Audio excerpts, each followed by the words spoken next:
Hi, I'm Martin Robinson. I'm a lecturer at North Metro TAFE's East Perth campus in the surveying area. We're out here today at Lake Monger. We have second year diploma students who are going to be doing a survey of this area using some of the new technology that's around. The students have the opportunity of doing today is putting out some photo control targets with GPS, and then we'll fly the drone over this area and capture imagery that will allow us to stitch the photos together and produce a digital surface.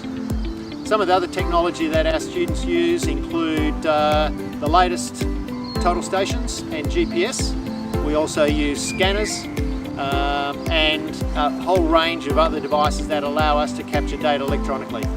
The students that we have here are on their way to completing the advanced diploma. Once they have a diploma or advanced diploma qualification, their job prospects are extremely good, with a huge number of opportunities both in the construction and mining areas.